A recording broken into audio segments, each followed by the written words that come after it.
70% बच्चे पढ़ना ही नहीं जानते। और एक पेपर लीक जो करोड़पति बनाता है किसी को और पूरा साल बर्बाद करता है उन 23 लाख बच्चों का। तो ये बीमारी शुरू कहाँ से होती है और जो हैंडल नहीं कर पाते उनका क्या होता है। मतलब ये कितनी अचीवमेंट की बात है ना। लगभग 23 लाख बच्चों ने महीनों तक पढ़ाई करी और अंत में क्या हुआ, नीट पेपर लीक, और वो भी किसी मैडम की वजह से जिन्होंने फिजिक्स का पूरा पेपर याद कर लिया था। मतलब जीनियस है ना। मतलब हम चांद तक पहुंच गए लेकिन एक पेपर को सेफ नहीं रख पाए। लेकिन चलो ये तो बस एक दिन की न्यूज़ है, रियल कहानी तो रोज चल रही है और इसमें कोई सीबीआई इन्वॉल्व नहीं होती। ASER24 का डेटा बोलता है क्लास 3 के हर 4 में से 3 बच्चे अपनी क्लास के टेक्स्ट बुक नहीं पढ़ सकते। मतलब 3 out of 4, can you believe it. लेकिन तुम्हें नीट में 720 में से 720 चाहिए, है ना।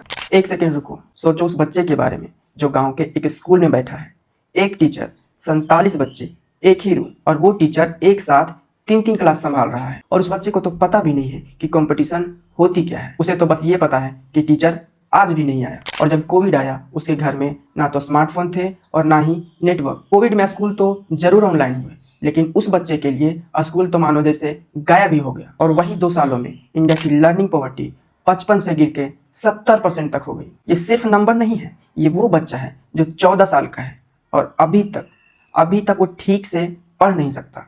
और जो बच्चे बच गए इन सब से, उन्हें तोड़ने का हमने एक अलग तरीका निकाला कि चलो उन्हें कोटा भेजते हैं। लाखों बच्चे हैं और उनका बस एक ही सपना है, रैंक निकालना। न्यूज़ तो हर साल आती है इस मेंटल हेल्थ क्राइसिस की, लेकिन क्या फर्क भी पड़ता है इन सब चीज़ों से, क्योंकि कोचिंग इंडस्ट्री तो करोड़ों कमाती है और बच्चा बस एक नंबर बन जाता है। सोचो जरा, तुम 16 साल के बच्चे हो और तुम्हारी वर्थ 3 डिजिट के रैंक से तय हो रही है। अगर फेल हुए तो घर वालों की उम्मीद टूट गई और अगर पास हुए तो नेक्स्ट एग्जाम का प्रेशर ऑलरेडी शुरू। तो फिर डिसाइड किसने किया कि बच्चा सिर्फ एक नंबर है। ये 5 अलग अलग तरह की कोई कहानियां नहीं है और जो इस प्रेशर में टिक नहीं पाते। स्कूल छोड़ने के अलावा उनके पास और चारा ही क्या है। सेकेंडरी लेवल पे ड्रॉप आउट 2022 में 13.8% था, अब 8.2 है। थोड़ी बेटर हुई है बिल्कुल, लेकिन स्टिल हर 12 में से एक बच्चा स्कूल छोड़ देता है। और शायद ये जानकर तो चौंक ही जाओगे। लेटेस्ट डेटा कहता है कि लड़के ज्यादा ड्रॉप आउट हो रहे हैं कंपेयर टू लड़कियों। बेटी बचाओ बेटी पढ़ाओ का पोस्टर लगाओ और फोटो खिंचाओ,